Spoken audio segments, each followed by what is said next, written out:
상장을 할 때 그 뭔가 업계의 분위기나 업황이 좀 좋다라고 하면은 그 프리미엄을 조금 더 얹어서 받게 되죠. 오늘 기업 가운데 오상헬스케어가 상장을 했습니다. 코스닥 시장에 상장을 했는데 공모가는 2만 원이었고요. 초반 급등을 하지만 이게 이 정도 상승도 괜찮은 건지 여부는 한번 좀 평가를 해볼 필요가 있습니다. 일단 어떤 기업인지 먼저 좀 확인을 해볼까요, 태보 교수? 지금 일단은 체외 진단을 하는 곳이다라고 보시면 될 것 같고, 혈당 측정을 하고 그다음에 뭐 우리가 진단 키트라고 많이들 들어보셨을 텐데 네. 그런 진단 사업을 하는 기업이다라고 보시면 될 것 같습니다.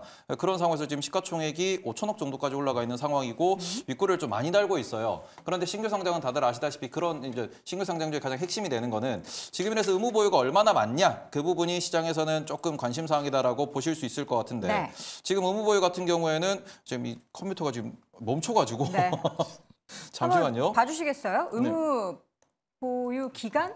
네, 의무 보유가 얼마나 있느냐가 중요한데 네, 지금 보시면은 말씀드릴게요. 대주주님들 같은 경우는 2년 6개월 정도 걸고 있는 상황이고요. 네. 그러고는 그 외에 지금 많은 이제 그 기타 기존 주주들이 존재하는데 지금 대부분 기존 주주들은 6개월 보유수를 걸어놨다라고 보시면 될 것 같습니다. 네. 그래서 이제 유통 제한이 한 60% 정도 되다 보니까 이런 부분에서 지금 시장에서는 평가를 하기로는 기존 주주들의 엑싯이라고 좀 보시는 게 맞을 것 같아요. 왜냐하면 이게 뭐 프리 IPO 투자를 받았다기보다는 그 전부터 이렇게 지분을 갖고 있던 분들이 개인 투자자가 많은 상황이기 때문에 이게 그냥 뭐 미국식으로 말씀을 드리면 직상장 느낌이라고 좀 보셔야 될 것 같고 네. 그런 부분에서는 앞으로 그냥 거래할 수 있는 기업인데 특징이 올해 같은 경우에는 바이오 기업들이 이제 가장 큰 특징이 계속 이야기가 나오지만 GLP-1 그리고는 우리나라에서 이제 임상이 어떻게 지금 진행되고 있는가. 그리고는 이제 글로벌 시장에서 우리가 얼마나 생산할 수 있는가 이 부분에 좀 집중이 되어 있다 보니까 그 부분이랑은 조금은 다른 시각으로 보셔야 되는 기업이지 않나 이렇게 좀 말씀을 드릴 수 있을 것 같습니다. 네, 여기 지금 보니까 또 오상헬스케어는 와이즈메디아 유상증자를 통해서 지금 추가 투자를 진행을 했다라는 그런 얘기도 시장에 좀 전달된 부분이 작년에 있었는데 이게 향후에 뭔가 주가나 모멘텀에 영향을 받을 만한 그런 이슈인가요? 일단은 그렇게 크게 영향을 못 미칠 가능성이 있다라고 보여집니다. 지금 오상헬스케어가 기본적으로 하고 있는 게 이제 체외 진단 관련된 서비스다라고 보시면 될 것 같고요. 최근에는 이제 당뇨병 관련된 이제 자가 혈당 치료뿐만 아니라 이제 연속 자가 혈당 측정기에 대한 부분이 이제 좀 강조가 되고 있는 그런 네, 상황이다라고 맞아요. 보시면 됩니다. 근데 이제 와이즈메드 같은 경우는 이제 수액을 전문적으로 만드는 회사다라고 보시면 될 것 같습니다. 유한양행의 이제 자회사로 지금 분류가 되어 있는데요. 네. 최근에 이제 110억 정도를 투자를 해서 와이즈메드의 이제 지분을 22.5%까지 이제 확대를 시켰다라는 건데요. 근데 과연 이제 오상헬스케어 입장에서 사업 다각화 측면에서 이런 그 수액 업체를 투자하는 게 과연 맞을 것이냐라는 부분은 개인적으로 보면 조금 좀 고개가 갸우뚱하는 그런 상황입니다. 그러니까 네. 물론 이제 그 와이즈메디의 이제 이런 망을 이용해서 판매망을 영업망을 활용을 해서 향후에 이제 이런 이제 당뇨 측정기 같은 걸 좀 많이 판매하겠다라는 그런 이제 생각을 할 수는 있겠지만 그보다는 당장적으로 보면 그렇게 큰 시너지는 좀 없지 않을까라는 생각을 해보고 있습니다. 이게 보니까 수액이 있으니까 부자란 거겠죠. 수액이 없어가지고 못 알아들으시는 분들은 MZ가 아닌 걸로. 김대중 교수님 알아들으셨죠? 정확히는 수액. 스웩. 스웩. 네. 스웩이 있다라고 해가지고 제가 또 개그를 했는데 웃지 않는 테이버. 잘해줘요 그냥. 아니 이게 지금 받아주고. 맞는 개그를 해야 제가 받아주고 이게 웃을 수 왜요? 있는데 다들 웃고 있잖아요. 지금 이재 교수님 빵 터주셨습니다. 모르시죠? 이렇게. 저는 당황스러워요. 이게 알겠습니다. 웃을 개그를 하셔야 됩니다. 웃을 개그를. 알겠습니다. 웃지 않는 여러분들은 마음의 문이 닫히신 거예요. 마음의 문을 활짝 열고 들으면 정말 재미있는 오른장 탑5입니다. 그래서 지금 제약바이오가 뭔가 이 오상헬스케어 상장 부분도 그렇지만 전체적으로 계속 분위기가 좋습니다. 모멘텀이 있는 건가 없는 건가 싶은데 계속 주가는 급등하고 있는 종목들이 개별적으로 속출을 하고 있고요. 최근 많이 올랐던 제약바이오주들 좀 이렇게 순위를 확인해 보면은 유한양행, 알테오젠, HF 그룹주들 엄청 올랐는데 추가적인 상승에 대해서는 어떻게 보실지 김대중 교수님의 의견. 추가 상승 가능하고요. 그래요? 네, 가능합니다. 네. 왜냐하면 시장에서는 분위기라는 게 있거든요. 시장에서 가장 빠르게 제약바이오 업종에서 주가 상승을 보여줬던 종목은 HLB. 지난 12월부터 주가 움직이기 시작했거든요. 네. 그리고 최근에 알테오젠이 주가 상승에서 바톤을 이어받았고요.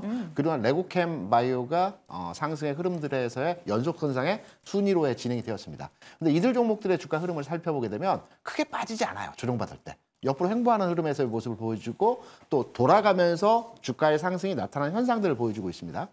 우리가 제약바이오 하면 이제 지쳤습니다. 그 한 3년 동안 주가 계속 내리막길을 겪으면서 제약바이오는 이제 안 돼 하면서 계속적으로 투자를 보류하고 계셨다라고 대부분의 투자자들이 그렇게 시장을 대응하고 있다고 생각을 하는데요.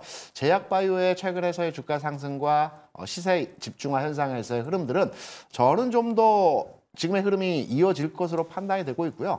기준점은 이전 시간에 말씀드렸지 않습니까? 가장 빠르게 시세 현상에서의 주도를 했던 HLB의 주가가 꺾이는지를 판단해서 네. 제약바이오에 대한 투자와 진행을 하시면 될 것 같습니다. 그럼 이러한 흐름이 유지되는 가운데에서는 계속해서 후발주들의 주가 움직임이 나타날 가능성이 아주 크기 때문에 네. 제약바이오 업종은 좀 더 시세 현상에서의 시장 주도형 섹터의 흐름이 나타날 것이다. 이렇게 저는 개인적으로 판단을 하고 있습니다. 긍정적으로 보시나요? 일단은 뭐 제약바이오를 보시려면 국내 제약바이오는 앞서도 말씀드렸지만 결국 다들 꿈이거든요. 네. 근데 꿈을 벗기 위해서 가장 중요한 게 뭐냐 그러면은 실적이 아니에요. 꿈을 벗기 위해서 가장 중요한 거는 유동성입니다.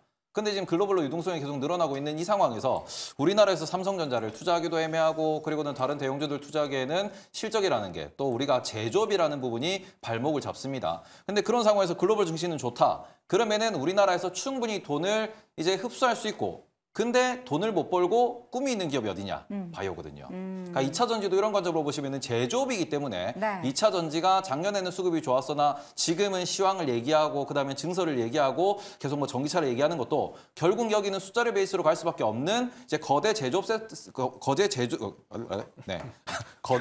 섹터이기 때문에 네. 그렇게 되고 있는 건데 지금 바이오 같은 경우에는 우리나라에서 거의 뭐 가장 유동성을 많이 흡수할 수 있으면서 또 꿈과 희망이 많은 그런 곳이기 때문에 이 부분에서 아까 HLB가 꺾이는지 안 꺾이는지 보셔야 된다 뭐 이런 말씀도 해주셨거든요. HLB, 알테오젠 지금과 같이 이렇게 대장주들이 뭔가 앞으로도 성공 가도를 달려주면은 이런 뭐 추세가 유지될 수 있겠으나 그런 기업들 중에서 곧 뭐 임상 결과가 발표나는 것도 있고 네. 그다음에는 뭐 여러 이제 숫자들이 이제 나올 텐데 그런 부분에서 한번 실망감이 나오면서 이렇게 좀 미끄러지는 부분이 나오면은 그게 이제 바이오의 고점이 될 것이다. 아. 이제 그런 부분에서는 지금은 유동성에 집중하면서 약간 심리적으로 바이오에 대해서 매매, 트레이딩 관점으로 접근하시는 게 맞지 않을까 이렇게 말씀을 드리고 싶습니다. 그럼 막 향후 청사진은 막 일조 클럽 나오고 바이오가 예전에 그 과거 신라젠, 뭐 셀트리온 이런 상승이 쫙 나왔을 때처럼 코스닥으로 자금이 확 몰려가고 이런 거를 기대하는 건 너무 좀 큰 꿈일까요?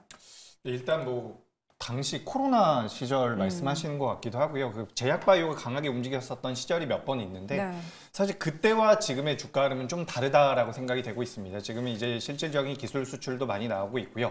또 우리가 여기서 좀 체크를 해볼 부분 같은 경우는 글로벌 빅파마들이 올해라든지 내년에 그 오리지널 신약에 대한 특허가 만료되는, 그러니까 판매가 만료되는 기간이 계속해서 도래를 하고 있다는 부분입니다. 그래서 우리나라 기업들 같은 경우도 이 뭐 제형 변경이라든지 관련돼서 계속해서 모멘텀이 생기고 있다는 부분이죠. 네. 그래서 과거에는 제약바이오가 굉장히 테마성이 강했다라고 한다면 이제는 좀 달라진 부분이 있다라고 보고 있는 부분이고 그렇기 때문에 테마성이 좀 약해지면서 오히려 종목별 차별화는 계속해서 이어질 가능성이 높다라고 보고 있습니다. 네. 그래서 저 같은 경우도 지금 알테오젠이나 HLB 같은 경우는 추가 상승의 가능성이 굉장히 높다라고 보고 있고요. 이런 상황이지만 뭐 신규 매수는 좀 어렵지 않을까라고 생각을 하고 있습니다. 그래서 보유자분들의 영역이라는 말씀을 드리고 싶고요. 또 최근에 이제 거래가 좀 붙고 있는 기업들 중에서는 GI 이노베이션이라는 기업이라든지 그리고 레고캠 바이오 아까 전에 잠깐 말씀 주셨는데 이런 기업들 같은 경우는 상승 여력이 그래도 좀 남아있다라고 보고 있습니다. 그리고 최근 들어서 이제 미국 쪽에서 중국을 제재한다라는 얘기가 나오고 있죠. 그래서 우리나라 위탁 생산 쪽에서 가장 큰 캐파를 가지고 있는 삼성 바이오로직스가 단기적으로 좀 반등을 해주는 모습이 나왔는데 삼성 바이오로직스가 전 세계 4위권입니다. 근데 3위 기업을 제재하겠다라는 내용이 나왔거든요. 그렇기 때문에 우리나라 뭐 위탁 생산 관련돼서는 삼성 바이오로직스와 바이넥스 그리고 ST팜까지도 어느 정도 엮이고 있는 것 같은데 이런 기업들 같은 경우는 제가 봤을 때 추가적인 상승 여력도 분명히 남아있다라고 보고 있습니다. 그래서 제약바이오 같은 경우는 과거처럼 모든 업종이 올라간다, 모든 종목이 올라간다라고 보긴 좀 어렵지만 지금 이미 코스닥 시가총액 상위주들의 제약바이오들이 많이 들어왔거든요. 그렇기 때문에 저는 이 추세 자체는 제약바이오가 강세를 좀 더 보일 가능성이 높다. 다만 종목별 차별화가 있기 때문에 혹은 좀 이제 재물을 너무 잘 못 보신다거나 기술 특례 상장에 대해서 체크가 좀 어렵다라고 하시는 분들 같은 경우는 4월달 이후에 제약바이오 보시는 것도 괜찮겠다라는 말씀 드리도록 하겠습니다. 네. 코로나 이전에 한번 그때 우리가 신라젠도 말씀을 해주셨지만 그 시기에 올라올 때 보시면은 유한양행도 그렇고요. 그 다음에는 많은 기업들이 좀 임상 소식도 있었습니다. 네. 그리고는 삼성 바이오로직스가 IPO를 하면서 바이오 쪽 투심에 이렇게 좀 좀 수급이 확 몰리는 모습을 보이면서 대세 상승을 한번 보였었어요. 근데 그 이후에 삼성바이오로직스가 어찌 보면은 좀 지배 이슈가 좀 있었죠. 지배구조. 예, 그러면서 약간 소송도 있었고 그러고 난데 실제로 숫자가 찍히면서 그런 부분에서 기대감이 사그라들면서 어찌 보면 다시 대세 하락기로 들어가는 그런 모습도 보였다라는 네, 점에서 네. 결국 지금은 유동성이 핵심이 된다. 이제 그래서 뭐 반도체도 갔다가 2차 전지도 갔다가 바이오도 갔다가 이렇게 순환매가 도는 게 현재 우리나라의 시장 색깔이다라고 이렇게 보시면 좀 될 것 같고 네. 앞서 말씀해 주신 생산 관련된 기업들은 진짜 주목 잘 하셔야 됩니다. 중국을 규제한다라고 하면서 그 물량이 어디로 가냐? 1위 기업이 있지만 그쪽으로 네. 못 갑니다. 그리고는 증설 관련해서는 우리나라가 증설 속도가 제일 빨라요. 그래서 꼭 주목하셔야 되는 게 생산 섹터다. 네. 요거는 꼭 말씀을 드리고 싶었습니다. 알겠습니다. 오늘 테이블 고수 헤어스타일에 엄청 힘을 좀 준 것 같다라는 댓글이 많네요. PD님도 엄청 칭찬을 하는데 무슨 오늘 데이트 있습니까? 좋은 내일 약속이 화이트데이라서 있습니다. 네. 뭐 그렇다 손 치고요. 남자 만나요? 네, 오늘 장 이제 이상한 얘기하는 거 아니죠? 예, 오늘 장 탑5 함께하고 있고요. 다시 한번 한 줄평으로 내용 정리해 보겠습니다. 자, 김대중 고수입니다. 아직 갈 자리 더 남아있다. 임순재 고수 제약바이오 기대감은 여전하다. 이재규 고수 올해는 신규 상장주 좀 주의해보자.